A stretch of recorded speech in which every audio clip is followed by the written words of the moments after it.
Hello students, welcome to Learner Square. Students, आज हम class 9 chapter 2 The Sound of Music पढ़ेंगे। Okay students, देखते हैं पार्ट फर्स्ट क्या है। Evelyn Glennie listen to sound without hearing it. देखिए, ये एक स्टोरी है एवलिन के बारे में। ठीक है, एवलिन एक ऐसी गर्ल है जो साउंड को सुन सकती थी बिना सुने। अगर हम इसको डायरेक्ट हिंदी में ट्रांसलेट करें तो इसका यही मीनिंग होगा। ओके स्टूडेंट्स, लेकिन एवलिन जो है वो बहरी थी, मतलब कि डेफ थी, लेकिन फिर भी वो साउंड को सुन सकती थी। देखते हैं चैप्टर में हमें पता चलेगा कि वह कैसे है। देखते हैं पहले क्या है ये। Before you read, God may have taken her hearing, but he has given her back something extraordinary. What we hear, she feels far more deeply than any of us. That is why she expresses music so beautifully. देखिए क्या इस slide में क्या कह रहे हैं कि भगवान ने उसकी तो जो हियरिंग की कैपेसिटी थी वो तो ले ली, ठीक है, लेकिन उसको कुछ एक्स्ट्रा ऑर्डिनरी दिया।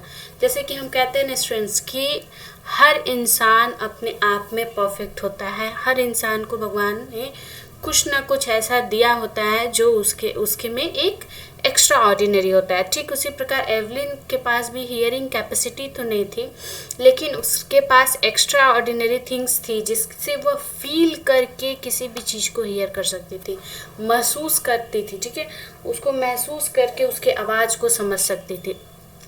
ठीक है, देखते हैं नीचे में।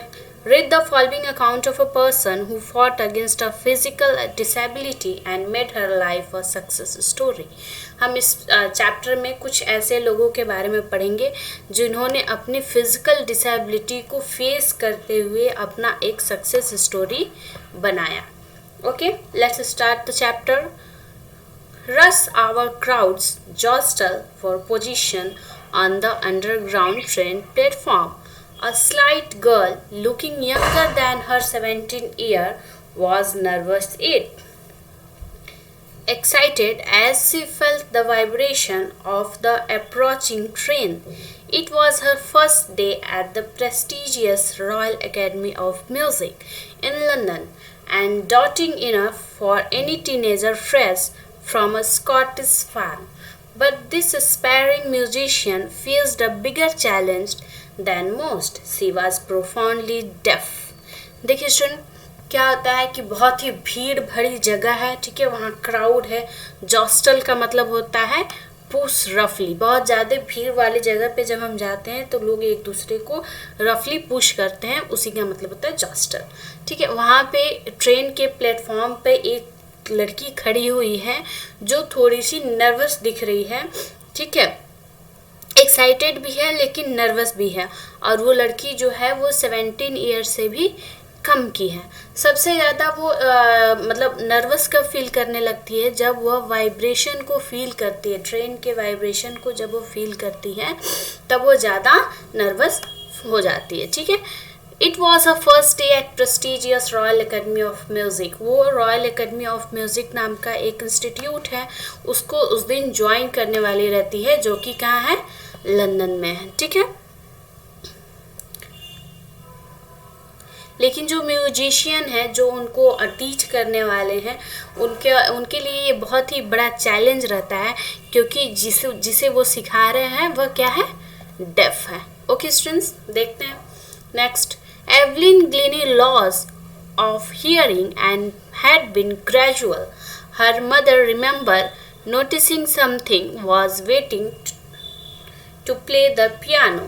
They called her name and she did not move. I suddenly realized she hadn't heard, says Isabel Glynny. For quite a while, Evelyn managed to conceal her growing deafness from friends and teachers.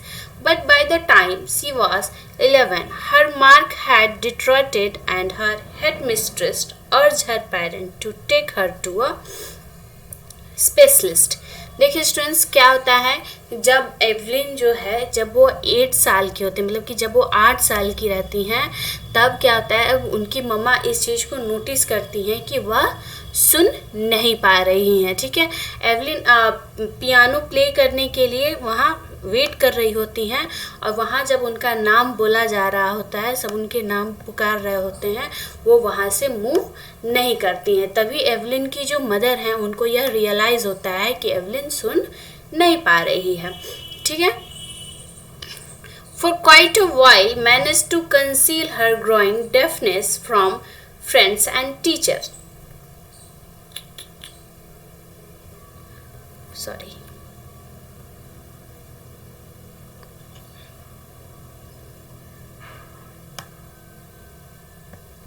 देखिए क्या है, for quite a while Evelyn managed to conceal her growing deafness from friends and teacher.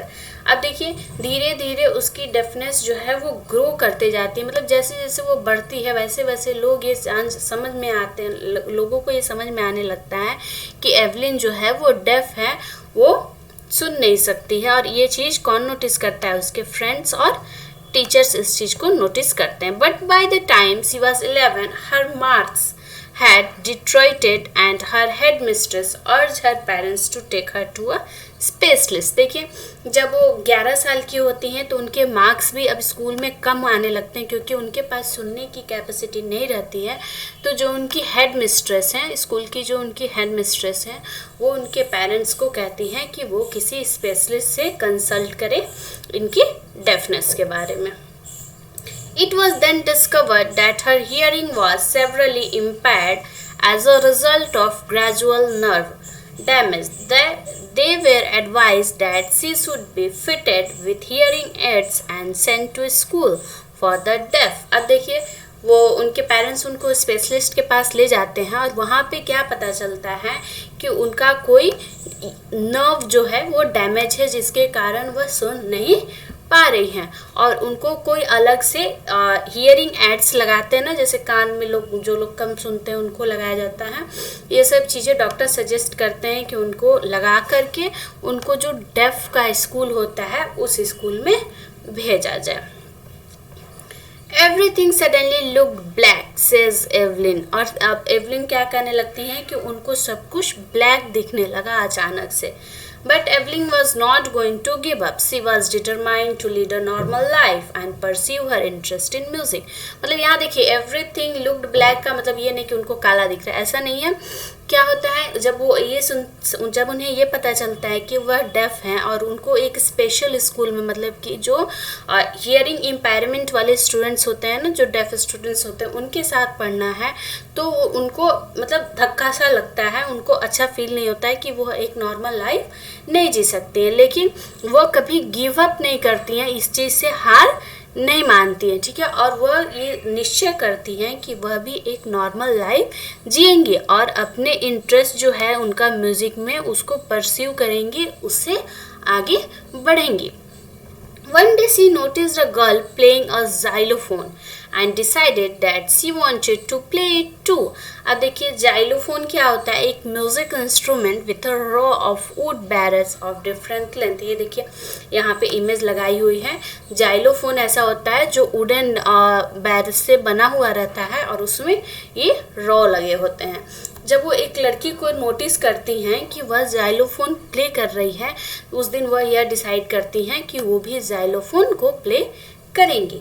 Most of the teacher discouraged her but percussionist Ron Forbes. देखिए percussionist क्या होते हैं, वो लोग होते हैं जो ड्रम और तबला को प्ले करने में स्पेशलिस्ट रहते हैं। तो वो एक टीचर रहते हैं उनके रॉन फॉरवेस्ट, वो उनके पोटेंशियल को समझते हैं। बाकी टीचर्स जो हैं, मोस्ट ऑफ टीचर उनको डिस्करेज करते हैं कि उनके लिए xylophone को प्ले करना मुश्किल है।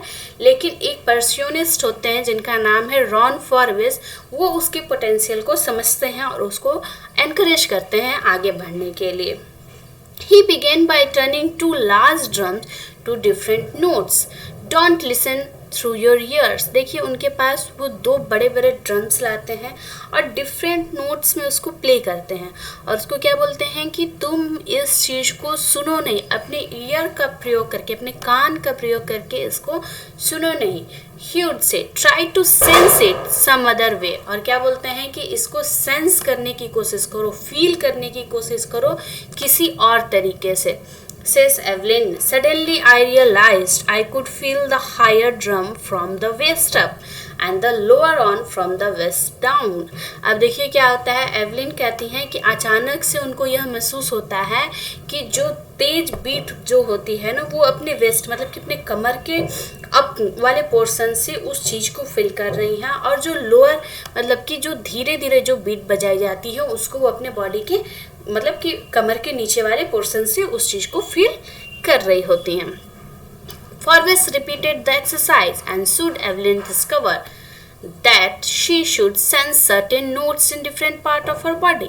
देखिए फॉरवेस जो उनके टीचर होते हैं वो उसको रिपीट करते हैं, उस कार्य को दोबारा रिपीट करते हैं और अचानक से एवलिन क्या कहती हैं कि वो हर एक पॉइंट को अपने डिफरेंट पार्ट ऑफ बॉडी, अपने बॉडी के अलग अलग पार्ट से सेंस कर पा रही हैं, फील कर पा रही हैं। I had learned to open my mind and body to sounds and vibration। क्या बोल रही हैं कि मैं उस टाइम पे क्या लर्न कर रही थी, अपनी बॉडी से साउंड और वाइब्रेशन को फील करने का लर्न कर रही थी। The rest was sheer determination and hard work। और ये बहुत ही मुश्किल था उनके लिए लेकिन वह उस चीज़ को कर रही थी। She never looked back from that point onwards। She turned the United Kingdom with a young orchestra and by the time she was 16, she had decided to make music her life। She auditioned from the Royal Academy of Music and scored one of the highest marks in the history of the Academy। She gradually moved from orchestral work to solo performance। At the end of her 3-year courses, she had captured most of the top award। देखिए वो कभी भी पीछे मुड़कर नहीं देखेंगी, जहाँ वो कदम रख चुकी थी म्यूज़िक के लाइन पे वो कदम रख चुकी थी उस चीज़ से वो कभी पीछे मुड़कर नहीं देखी, संघर्ष करती गई और आगे बढ़ती गई। ठीक है, उन्होंने ऑर्केस्ट्रा में भी प्ले किया, उसके बाद रॉयल एकेडमी म्यूज़िक स्कूल में अपने स्टडी को कंटिन्यू किया और उस स्कूल में उसके हिस्ट्री में हाईएस्ट मार्क इन्होंने स्कोर भी किया। ठीक है, और वो धीरे धीरे ऑर्केस्ट्रा वर्क से सोलो परफॉर्मेंस देने लगी, स्टेज परफॉर्मेंस देने लगी जो कि सोलो हुआ करता था। At the end of her 3-year courses she had capture most of the top award. अपने 3 साल के कोर्स को ख़त्म करते करते उन्होंने बहुत सारे अवार्ड्स जीत लिए थे। आगे देखते हैं students. And for all this Evelyn won't accept any hint of heroic achievement. If you work hard and know where you are going, you will get there। And she got right to the top, the world's most sought after multi-percussionist with a mastery of some 1000 instrument and hectic international schedule। और देखिए इन सब से Evelyn जो है वो बहुत ही आगे चलती है, उन्होंने बहुत कुछ अचीव किया। ठीक है स्टूडेंट्स, और वो एक वन ऑफ द टॉप मल्टी-परक्यूशनिस्ट के रूप में उभर के आगे आई। It is intriguing to watch Evelyn function so effortlessly without hearing। In our 2-hour discussion, she never missed a word। Men with the bushy beard give me trouble, she laughed। It is not just watching the lip। देखिए अब क्या बोलते हैं कि वो एक बार बैठी हुई थी कहीं डिस्कशन में और 2 घंटे के डिस्कशन में भी उन्होंने एक भी वर्ड को मिस नहीं किया और वो सिर्फ लिप्स के कारण नहीं हो रहा था, it is the whole face specially the eyes. She speaks flawlessly with a Scottish lilt. देखिए जब उनसे पूछा गया तो वो बोल रही हैं कि नहीं, ये केवल मैं लिप्स को वॉच करके नहीं समझ पाती हूँ, पूरे फेस का जो एक्सप्रेशन होता है ना उन सब चीज़ें से वो क्लियरली किसी के भी स्पीच को समझ पाती हैं। My speech is clear because I could hear till I was 11, she says, but that does not explain how she manage to learn French and master basic Japanese. देखिए वो क्या कहती हैं कि मैं 11 साल तक अच्छे से सुन सकती थी, इसलिए मैं सब कुछ मैनेज कर लेती हूँ। लेकिन ऐसा तो कुछ नहीं था, हमने स्टार्टिंग में ही देखा था। और यह इतना ही नहीं, उन्होंने क्या फ्रेंच लैंग्वेज भी लर्न किया और बेसिक जापानीज भी लर्न किया था। As for music, she explain it pour in through every part of my body. It tingles in the skin, my cheekbones, and even in my hair. When she plays the xylophone, she can sense the sound passing up the stick into her fingertip. By leaning against the drum, she can feel the resonances flowing into her body. On a wooden platform, she removes her shoes so that the vibration passes through her bare feet and up her legs. देखिए क्या होता है, वो explain करती हैं कि जब भी वो म्यूज़िक को प्ले करती हैं या म्यूज़िक को सुनती हैं, उनके पूरे बॉडी में उस चीज़ को वो फील करती हैं। उनके बॉडी में सेंसेशन होता है, टिंगल्स होने लगते हैं उनके स्किन में, वो अपने चिक बोन्स में, अपने हेयर में भी अपने म्यूज़िक को फील कर पाती हैं। जब भी वो जाइलोफोन को प्ले करती हैं तो क्या करते हैं, उनके फिंगर से उनको साउंड मतलब वो फील करती हैं, सेंस करती हैं उसको, ठीक है। और जब वो ड्रम को लर्न कर रही होती हैं तो वुडन प्लेटफॉर्म पे वो क्या करते हैं, अपने शूज हटा देती हैं, अपने बैर फीट से अपने लेग के थ्रू वाइब्रेशन को फील करती हैं। Okay students, not surprisingly, Evelyn delighted her audience in 1991. She was presented with the Royal Philharmonic Society prestigious Soloist of the Year award. Says master percussionist James Blade, God may have taken her hearing, but he have given her back something extraordinary. What we hear, she feels far more deeply than any of us. That is why she expresses music so beautifully. देखिए वो ऐसे time to time pass होते रहता है, वो बहुत सारे award जीतती हैं, बहुत म्यूज़िक प्ले करती हैं। एक परक्यूशनिस्ट होते हैं जेम्स ब्लेड नाम के, और वो क्या कहते हैं कि ईश्वर ने उसे सुनने की क्षमता तो ले ली, लेकिन उसको बहुत कुछ एक्स्ट्रा ऑर्डिनरी में दिया, जिससे वो हमसे भी ज़्यादा अच्छे से किसी भी चीज़ को फील कर सकती हैं, किसी भी चीज़ को सुन सकती हैं। इसीलिए वो इतना अच्छा एक्सप्रेस करती हैं किसको, म्यूज़िक को। ओके स्टूडेंट्स, नेक्स्ट देखते हैं। Evelyn confess that she is something of a workaholic. Evelyn confessed that she is something of the workaholic. I have just go to work, often harder than classical musician, but the reward are enormous. Apart from the regular concert, Evelyn also gives free concert in prisons and hospital. अब देखिए Evelyn क्या कहती हैं कि वो क्या है, वो उनका जो काम है वो कन्फेस करती हैं कि हमारा काम जो है वो बहुत ही मुश्किल है, मैं ये इनफॉर्मल वर्क है, मैं इसको स्टॉप नहीं कर सकती हूँ। और वो बहुत ही हार्ड कोशिश करती हैं क्लासिकल म्यूज़िक को प्ले करने के लिए, ठीक है। उनको बहुत सारे रिवॉर्ड और अवार्ड्स भी मिलते हैं, वो रेगुलर कंसर्ट भी करती हैं, और वो कहाँ, प्रिजन्स में और हॉस्पिटल में, मतलब कि जेल में और अस्पताल में क्या करती हैं, फ्री कंसर्ट करती हैं, उसके लिए वो कोई भी अमाउंट नहीं लेती हैं। She also gives high priority to classes for young musician, और वो क्लासेस भी लेती हैं यंग म्यूजिशियंस का, और उनको हाई प्रायोरिटी भी देती हैं। Anne Richlin of the Beethoven Fund for Deaf Children says she is a shining inspiration for deaf children. They see that there is nowhere that they cannot go. देखिए एक N रिचलिन है, ठीक है, वो एक फंड में वर्क करती हैं। वो क्या कहती हैं कि जो बहरे बच्चे हैं उनके लिए एवलिन जो है वो एक इंस्पिरेशन है, ठीक है। उनको देख के बच्चे ये सीख सकते हैं कि उनके लिए कोई भी काम मुश्किल नहीं है। Evelyn Glennie has already accomplished more than most people, twice her age. She has brought percussions to the front of the orchestra and demonstrated that it can be very moving. She has given inspiration to those who are handicapped. people who look to her and say, if she can't do it, I can, and not the least, she has given enormous pleasure to millions. देखिए जो Evelyn है वो accomplish करती हैं कि वो अपने as के पीपल से तब 2 गुना ज़्यादा आगे हैं, ठीक है। वो बहुत सारे लोगों को ऑर्केस्ट्रा तक भी लाती हैं, सबको डिमॉन्स्ट्रेट भी करती हैं, सबके लिए इंस्पिरेशन भी है। जो हैंडीकैप पीपल्स हैं उनके लिए वो इंस्पिरेशन है।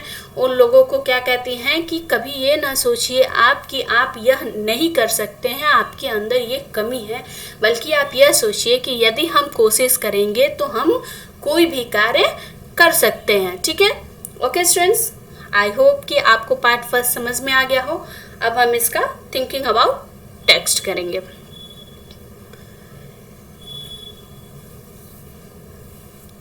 देखते हैं फर्स्ट में क्या है। Answer this question in a few word और a couple of sentence each. हमें इसका आंसर करना है फ्यू वर्ड्स में या फिर कपल ऑफ सेंटेंस में।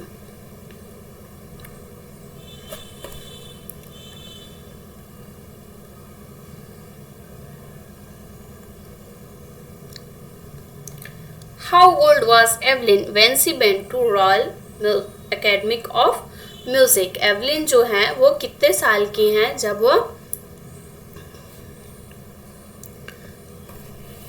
रॉयल एकेडमी ऑफ म्यूजिक में जाती हैं?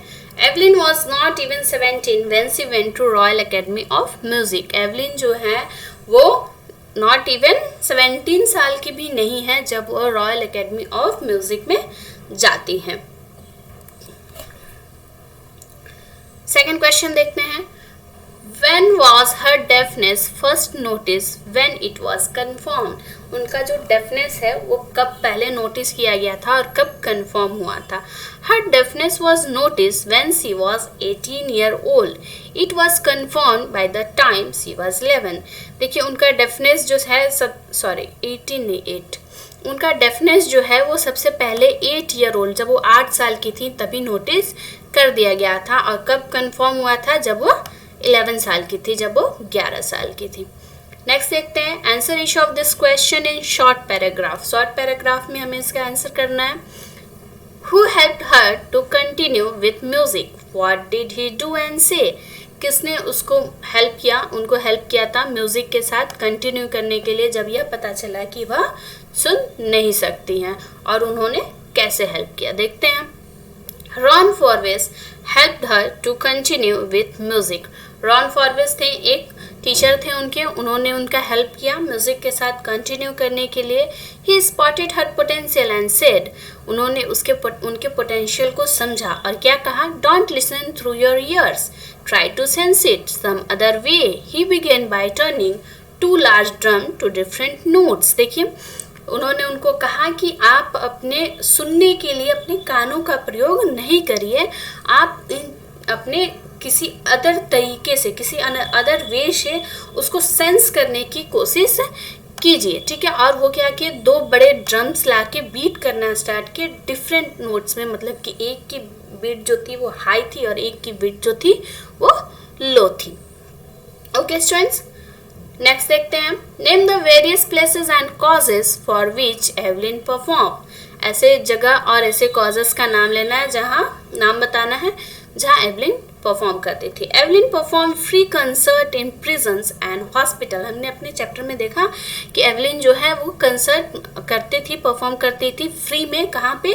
प्रिजन्स में, जेल में और हॉस्पिटल में, अस्पताल में। She made music her life and performed many regular concert. बहुत सारे रेगुलर कंसर्ट उन्होंने परफॉर्म किया और म्यूजिक को ही अपना पैशन बना लिया, अपना वर्क बना लिया। Answer this question in 2 or 3 paragraph. इस क्वेश्चन को हमें 2 या 3 पैराग्राफ में आंसर करना है। How does Evelyn here music? Evelyn become deaf by the time she was 11, but she did not give up. She was determined to lead a normal life and pursue her interest in the music. देखिए Evelyn जो है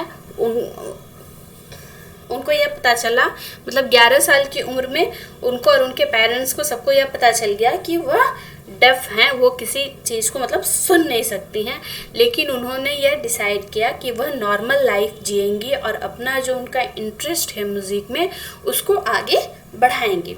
Ron फॉरवेस अ परक्यूनिस्ट spotted her potential.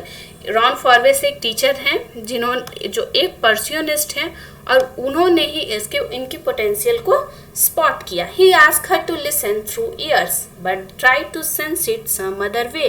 और उन्होंने उससे कहा कि आप अपने कान का प्रयोग ना करिए, उस अपने म्यूजिक को मतलब किसी भी साउंड को किसी और सेंस से कैच करने की कोशिश कीजिए।